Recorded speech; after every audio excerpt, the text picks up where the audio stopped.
Rahayu, rahayu, sagung dumadi.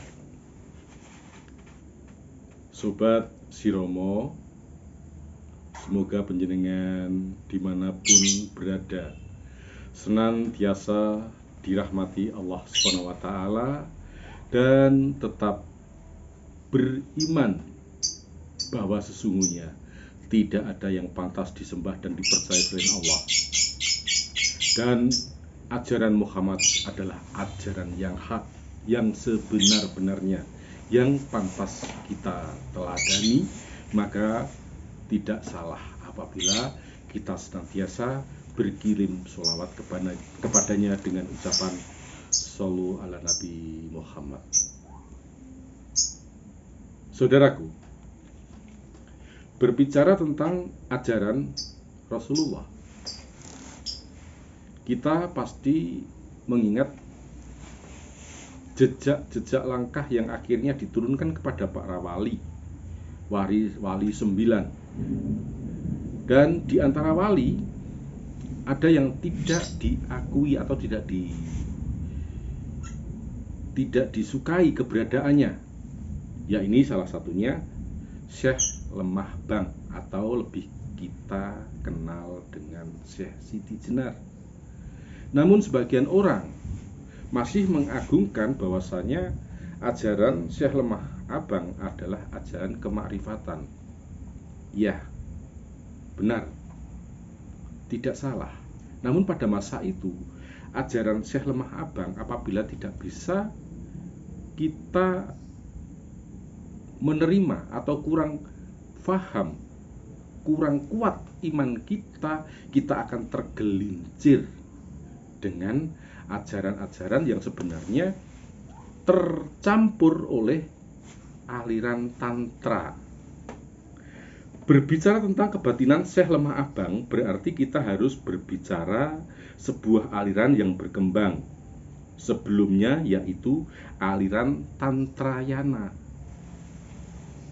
yang dianut dengan pesat di zaman kerajaan Singosari di era 1222 sampai 1292 Masehi, masa kejayaan Ken Arok, salah seorang dari Raja Singosari yang berjasa dalam penyebaran Tantrayana. Namun dalam hal ini Tantrayana akhirnya dicangkok oleh Syekh Lemah Abang. Dengan demikian ajaran memperoleh pengaruh-pengaruh subur sekali di kalangan pribumi Indonesia, terutama di tempat kerajaan Singosari. Ciri khas dari ajaran Tantra ialah menganggap suci dan keramat 5M. Apa itu? Mudra, Matsya, Hasa, Manisa, Madya. Di dalam istilah bahasa Jawa, M itu dikenal dengan main, madon, minum,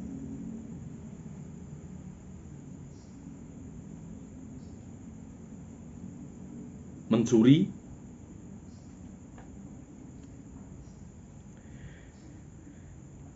juga diartikan jika diartikan pemborosan dimaksud memuaskan hawa nafsu semata-mata. Aliran ini beranggapan bahwa tidak terdapat yang kotor pada yang orang sudah suci, yang menginginkan dirinya suci. Jadi mengapa molimo itu diperbolehkan pada ajarannya Syekh Lemah Abang? Sebenarnya itu adalah ajaran pelepasan nafsu. Jika kamu ingin berjudi, berjudilah, agar kamu dalam perjalanan tidak diiringi dengan keinginan-keinginan. Dalam saat kamu lelaku, tidak dihantui dengan keinginan yang tidak tersampaikan. Jika kamu ingin mencurilah. Jika kamu ingin melacur, melacurlah. Jika kamu ingin mabuk, mabuklah. Karena ini pelepasan. Nah, hal inilah yang tidak dikehendaki oleh para wali terdahulu. Nah, disebut pula ajaran ibaiyah adalah ciri-ciri khas dari ajaran tersebut, ibadah dan syariat ala Syekh Siti Jenar Lemah Abang. Itu adalah hasil peleburan dari Tantrayana Bhirawa, Buddha dan Hindu, karena sifat dan ciri khas kedua ajaran tersebut tidak ada bedanya. Masing-masing memandang keramat sesuatu yang dipandang keji. Syekh Siti Jenar telah menebarkan semacam zikir yang dapat dinukil sebagai berikut. Nah, ini ajarannya. Zikir Ojrat Ripangi berbunyi, Tinggalero guyeng junun sedaya buka pribad, jalwastri atutup muka ing jari putih rong nyari, sinerat ing rajah muka, pambukane rong roh ilopi. Samya ru pagurunipun, wang-wong godhek-godhek gibik, antuk-antuk kepranet nyangka, napas winotan ing dikir, la ilaha illallah, la ilaha illallah, weneh Allah kang hu hi he illallah illallah la ha hi hu. Sareng panarima junun ting karingkel anggulinting, saujur-ujure niba wor winor jalu lan istri, tan ana walang alisik, sasat denira kantu deninyo kalenger tan eling, wus dangu antaranira kang samya pana birahi, tangi saking pajunungan. Hangguyer kepalanya niba ting gedebuk, lapake anenggak napas, anggelasah asunsun timbun matindih-tindih, lir bebadan ing pisang, wor winor lan jalu miwah estri tan ana ukumipun, wus tatane wong dul birahi, singa menang soalnya susilahipun santri kang kasur ilmutna asirah jiwa, raga miyang bojo reki, katur sumangging karsa yen mono arepe ki santri, amengarah estri sengnea tan ana wewaler, sengkira kenging wewolowor yun wus mangkono tiba teneki, angger luhur kawruhnya kang kasor sumungku, angguru ngakaken puputan tan rumangsa malang sukarsaneki badan tan sewala. Nah, kalimat di atas itu adalah dikiripangi. Jika diterjemahkan dalam bahasa Indonesia, hiruk pikuk berputar mabuk, semua buka pakaian bertelanjangan, laki wanita tertutup muka dengan kain selebar 2 jari, bersuratkan rajah muka, pembuka roh idlopi. Semakin meninggi hiruk pikuknya, wang-weng kepala bergeleng ke kiri serta ke kanan, ke bawah atas gemetar napas, bersengalan berdengusan, nafas bercampur suara zikir, 1000 kalimah serempak keluar berdengus nafas, memperbanyak derunya zikir, la ilaha illallah, weneh Allah kang hu hi he, la ilahu hi hu Allah. Jika telah sampai klimak, matnunnya rebah bergelimpangan, sejatuh-jatuhnya bercampur baur, Lelaki, wanita bertumpuan bantal membantal, terlena, tiada sadarkan diri, sunyi, tenang, tiada berisik. Sesaat mereka terlena, pingsan, tiada sadarkan diri. Lamalah sudah berlalu masa yang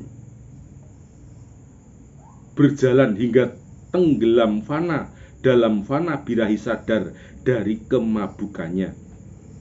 Berputar kepalanya, berpusing kepalanya, jatuh berpelantingan, layaknya menanjak nafas bergelimpangan, timbun menimbun bagaikan onggokan batang pisang.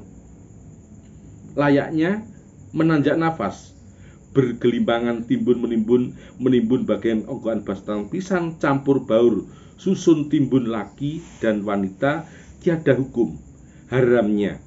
Demikianlah watak berlaku Bhairawa atau birahi. Siapa menang dalam berbantahan ilmu adalah santri yang kalah berbantah, berserah jiwa raga beserta istrinya kepada santri yang lainnya yang unggul dalam berbantah. Harus dipersembahkan sebulatnya terserah kehendak dan sesuka kepada sang pemenang dalam berbantah. Nah, jika hal itu tidak dihentikan oleh para waliullah terdahulu, diantaranya Kanjeng Sunan Bonang, Kanjeng Sunan Muria, Kanjeng Sunan Gunung Jati, Kanjeng Sunan Ampel, Kanjeng Sunan Kudus, Kanjeng Sunan Giri, Kanjeng Sunan Kalijogo, lantas bagaimana? Ya, kalau orang yang sudah tebal imannya, maka itu akan menjadi semacam pelepasan nafsu yang jelek, nafsu birahi, nafsu amarah, nafsu luamah. Namun bagi mereka yang imannya tipis, apalagi pada masa itu pengaruh Hindu serta Buddha sangat kuat sekali, maka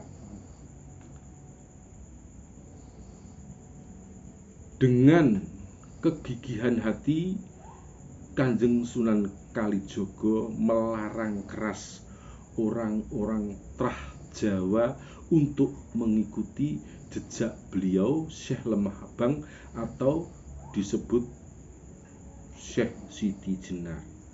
Pada dasarnya Syekh Siti Jenar adalah merupakan sosok yang baik. Dia paham. Namun karena penyimpangan-penyimpangan yang dilakukan, inilah yang membuat Syekh Siti Jenar menjadi terpinggirkan. Saudaraku, meskipun demikian, masih banyak orang pula yang mengakui bahwasanya Syekh Siti Jenar itu salah satu wali yang ahli makrifat. Ya, sebagian ulama juga mengakui kemakrifatan beliau. Namun hanya sebatas orang-orang yang tebal imannya, yang bisa mengendalikan nafsunya. Namun bagi mereka yang tipis iman akan tergelincir. Karena apa? Antara haram dan halal ini beda tipis. Tidak bisa kita membedakan ini halal, ini haram, ini salah, ini benar. Karena salah dan benar itu hak dari Allah. Manusia hanya berhak menilai sewajarnya saja. Maka kita bersyukur kita mempunyai wali yang menjaga keimanan kita. Saudaraku, para pencinta penghayat, jadi ikutilah ajaran, jika yang panjenengan ikuti adalah ajaran Siti Jenar atau Syekh Lemah Abang, monggo ikuti, tapi kemakrifatannya. Jangan sampai Anda tersasar dalam perjalanan yang mana Syekh Siti Jenar telah membuat dua jalan yang harus kita pilih. Jika kita benar dalam memilih, maka kita akan menjadi orang yang benar pula. Namun apabila kita salah dalam memilih, kita akan kesasar pula dan tidak tentu arah. Satu pesanku, jika panjenengan belum paham tentang ajaran tantra yang nukilan dari Syekh Siti Jenar, jangan coba-coba ikuti. Lebih baik mengikuti ajaran yang telah diajarkan oleh guru-guru kita, agar kita senantiasa mengikuti jejak Rasulullah Muhammad SAW, karena dialah Nabi pungkasan yang memberi pencerahan kepada kita. Salam rahayu untuk panjenengan semua.